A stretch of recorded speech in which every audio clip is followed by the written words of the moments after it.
Is there a better clubhouse than what the Phillies have going? This clubhouse is unbelievable. How much fun they're having, how much they like each other. That doesn't always help you win, but in Philly's case, because of where they are and what they've been through, I mean, that means something to me.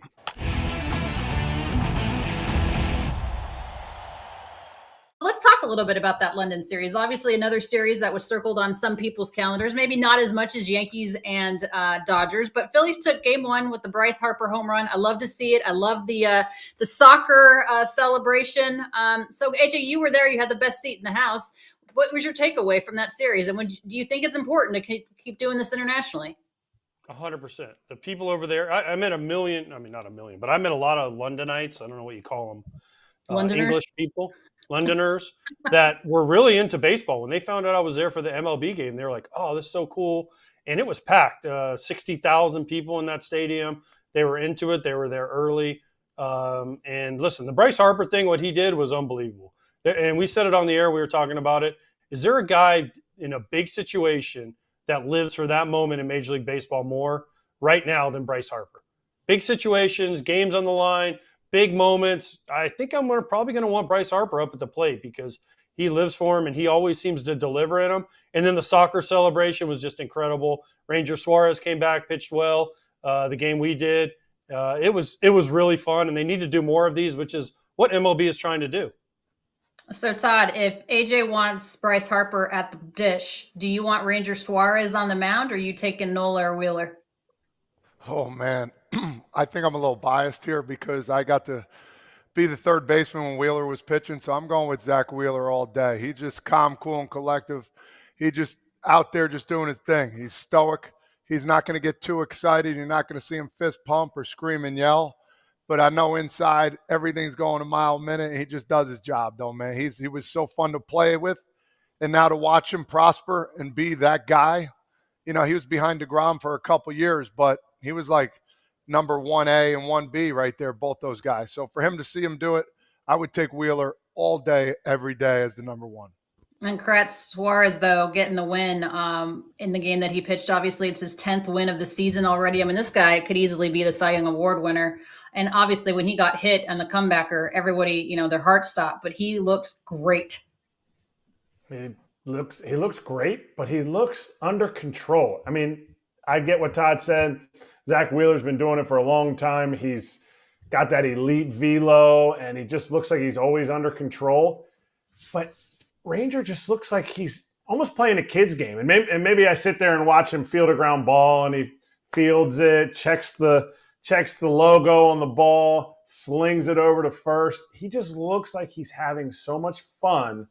And for a team that has aspirations of winning the World Series, not making the playoffs, they're in that upper echelon of the Yankees, the Dodgers, you know, the teams, the Braves, the teams that are built to win the World Series. And when you have a guy like this who has been awesome, he didn't have that long outings in the playoffs, and that was kind of because he was throwing game one of the NLDS because they had to get through the wild card series. It was like, hey, we got 4 out of Ranger. Now we're going right to the bullpen. And it's like 5 or 6 dudes in that bullpen that shut the game down. And all of a sudden the Braves were down 1-0 in the series.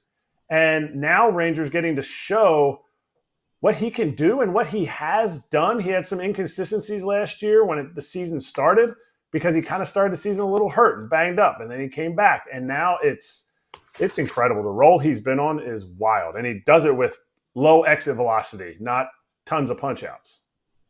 So let me ask you this, and I got to be around the Phillies on Saturday for a while. In their locker room, is there a better clubhouse chemistry, a better clubhouse than what the Phillies have going? We talked about it when they just kind of brought back their own team. We've had Rob Thompson on. We've had Nolan. We've had a bunch of the Phillies guys on. But, Kratz, you know this better. And, Todd, you've watched enough that this clubhouse is unbelievable how much fun they're having, how much they like each other. I mean, I saw Stubby in there. And I said, Stubby, you know, because JT Realmuto is pretty banged up right now, but he's like playing. I'm like, Stubby, you couldn't sneak your way in there? And he's like, nah, I told JT my shoulder's sore so he could play these games. They're kind of important. Like things like that, other teams just don't usually, you don't see out of them. These teams they just like each other so much. And I know that doesn't always help you win, but in Philly's case, because of where they are and what they've been through, I mean, that means something to me.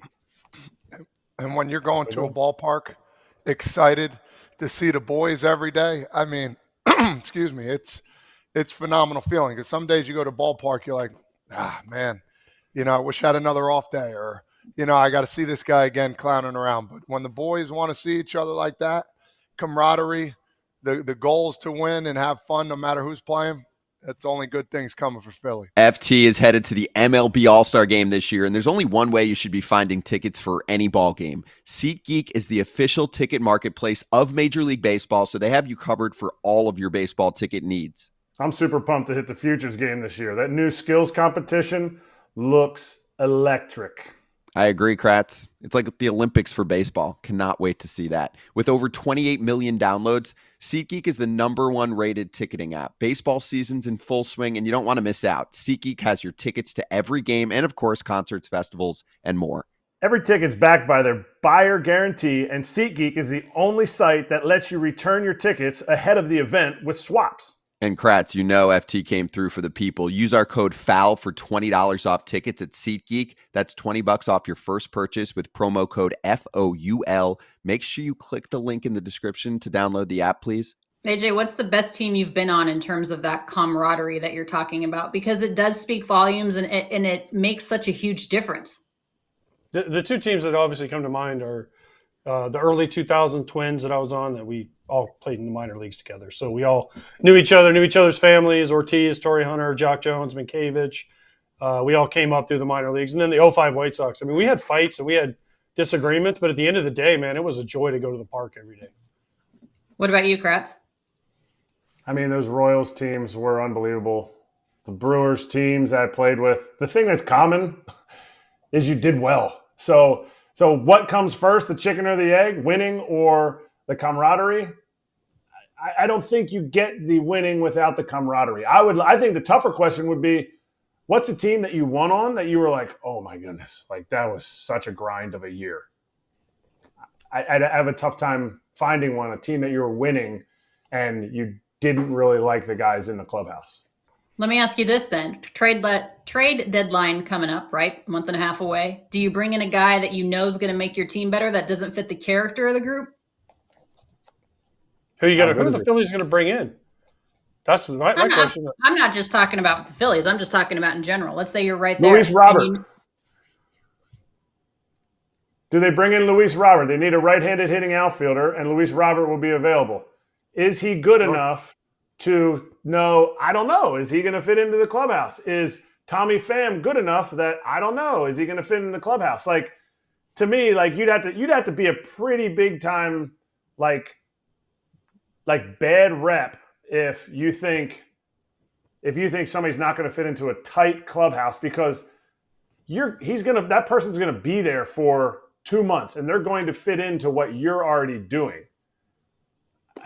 I'd have a tough time finding somebody that would ruin the chemistry that I've seen the Phillies have, and also that AJ just saw that they have when he was over there in London. Yeah, it's a fun club for sure. You just fall in line. And that's, whenever I got traded, I wasn't going over there to hurt people's feelings or, saying, oh, this is how it's supposed to be. When you go to a winning ball club, you just fall in line. And guess what? You get to know the guys a little more day in and day out, their quirks, what they like, what they don't like. And then they start understanding you a little bit, and you just fall in line and you want to be what they're doing. And that's what makes a better club. AJ, let's talk about Sunday for a second. Mets taking the second game of the series, I guess only a 2-game set, but a kind of a funky way to end things, that 2-3 double play to give the Mets the split with the Phillies. Take us through what you were noticing while you were there. Well, first of all, I couldn't believe that Torrens made the right play when he went and got it, and went and got it and came back. Now, I can't believe he threw this, because that's the old play, Kratzy, where you're like, you only feel like something bad can happen, so you don't throw it. You're like, all right, we got the one out, let's just save it. And he went and chucked it and made a perfect throw and turned the double play. So, listen, nothing but love for him. No, that was an incredible play. And I tell you what, that dude, since he's come over to the Mets, has thrown out base runners. He's got some huge hits. He's been really good for him. He was in AAA with the Yankees this year. He's every aspect of the game behind the dish that they've lost since Francisco Alvarez is gone, he has done. 2-run homer, yeah, he's not going to hit like Alvarez does, but he's earning his spot. He's receiving the ball better than the other guys did. He's actually throwing guys out, which you mentioned, But that play right there, if you watch the replay, when he steps on home plate, that angle is exactly why you don't throw it. Because his angle, it looked like he was like leaning to throw it like this. That's just a donation into right field. And 2 runs could have scored on that throw. And he made an absolute dime of a throw and got him by like 2 steps too. If you told me to pick how this game was going to end, that was not going to be it. That was an amazing play. When's Alvarez coming back, guys? Does anyone have any intel on that? They're hoping this week. Soon. They're hoping this, according to Mendy, which, by the way, I love Carlos Mendoza. We've had him on the show, but we get to sit down, as you know, Alana, with the managers before a game. But Carlos Mendoza, unbelievable. Handles situations. He said they're hoping this week, but he has a family situation, I guess, in Venezuela. So they're not exactly sure when that's going to get handled and he's back. But he's closer than farther away. And listen, they miss him. I mean, they'll admit, hey, we really miss this guy. We need him back. Not only for the lineup presence, but behind the plate, because they want a guy they can count on every day back there. And that's what you're looking for, and he's the guy that can do it for the next 10 years for the Mets. Yeah, the one guy that is involved in every single play, as maybe Kratz and Pierzynski know. I don't know if you guys know a lot about the catcher position, but you guys are part of everything that happens on the field. So just in case you're wondering. Hey, everybody. Be sure to like and subscribe for more content. We're back here every weekday, all year long, so do not miss an episode. The videos are coming in all day. Here's another video you might enjoy. Baseball the way it should be covered.